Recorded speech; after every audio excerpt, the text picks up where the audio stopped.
Hey guys, Manny back here with another video on the CascadeScents fragrance station, and this one is on my top 5 strongest beast mode fragrances. Just a warning though, this isn't exactly a most powerful list ever. These are just the most powerful fragrances in my personal fragrance wardrobe only. And also to note, the results of this list are compiled from my testing alone, so as juicy as some of my analysis may sound to your ears, please do not ever blind buy any fragrance bottle, period. Because since your skin chemistry and conditions are likely different than mine, these aren't guaranteed to work for your personal standards as far as scent development, performance, and quality of feedback. But without further ado, we may as well kick off this list, starting with the least strong. It's my number 5. Here's Spice Balm by Viktor and Rolf. Also to note, this is the only eau de toilette concentration on this list, so don't always be alarmed by potential performance issues if something is an eau de toilette and not an eau de parfum or higher. Some eau de toilettes are actually bombs, and this one, as the name implies, is no exception. Spices for days here, lots of pink pepper and cinnamon on top of a tobacco-y base. So it's sweet, spicy, and big, and it goes without saying that this stuff goes pretty hard at the club. But unfortunately for me, this stuff is pretty popular everywhere as far as night out places. So sadly, I've kind of refrained from wearing it now because I'm not trying to smell like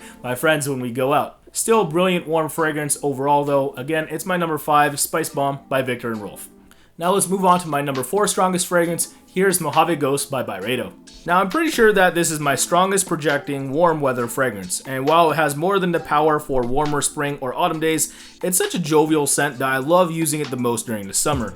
We're talking that very unique Naseberry note with magnolias for the most part, and in conjunction with the humidity I get a very nice wet yet powdery sweet floral. It's also a compliment getter for me too because it comes off as a sweet kind of clean. I think it's pretty hard to hate. Just different yet very flattering stuff here, and it even made my most complimented list of 2016. If you guys want to see that video, I'll leave the link in the description below. And yeah, I just can't wait to get more wears out of this as it gets warmer. Again, it's Mojave Ghost by Dueto. Now moving on to my number 3 beast mode fragrance, here's Golden Boy by Dueto Parfums. Golden Boy is definitely reminiscent of Tuscan Leather by Tom Ford, but it's a more aggressive version with a black leather jacket kind of vibe and minus the raspberry note.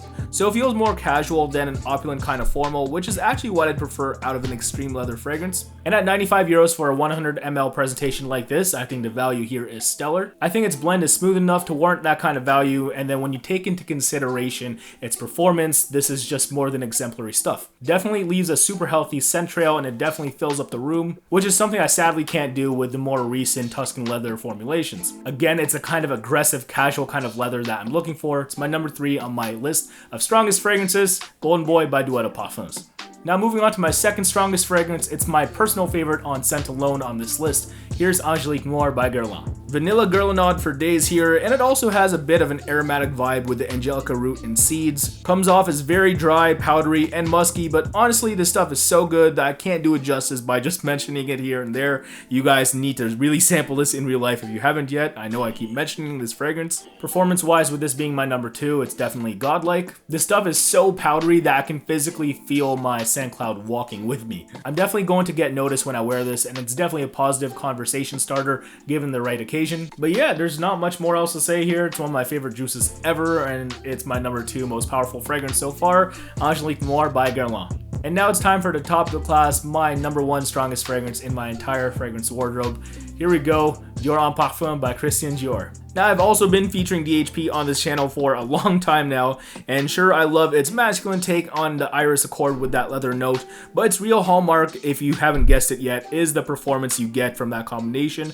I just feel like it's always projecting, and it probably actually projects for longer than what I actually listed it here for. Somehow that's also a really comforting accord for me too. Like sure, it's a big scent, but I just find solace in wearing this stuff. Maybe you have one of those fragrances in your fragrance wardrobe too that just clicks with you, and for me, this is definitely one of them. And I guess it can't hurt that feedback wise this is one of the better DHs for me too, but I wouldn't go as far as to say that this is worthy of my most complimented list because with the Iris it's still fairly polarizing. All in all though, if you're not new to this channel, you're probably pretty familiar with this by now. Hell, it might just be your number 1 too. So Dior en Parfum for the win, my most powerful fragrance in my entire fragrance wardrobe. And there it is, guys. Hope you enjoyed my top 5 strongest, most beast mode fragrances. Beast-like projection like what I get out of these scents aren't necessarily a deal breaker if I don't get it from other scents, but it certainly doesn't hurt to have. What are your strongest fragrances though? I'd love to know. Please tell me in the comments below as well as what you guys think of mine. And if you guys have any other kind of constructive criticisms or nice words to say, please tell me as well. Please continue to smash that like button and subscribe if you haven't yet for more great fragrance content. And hopefully I'll catch you for the next one. Until then, thanks for the support as always, guys. Take care. Peace out. out. Bye.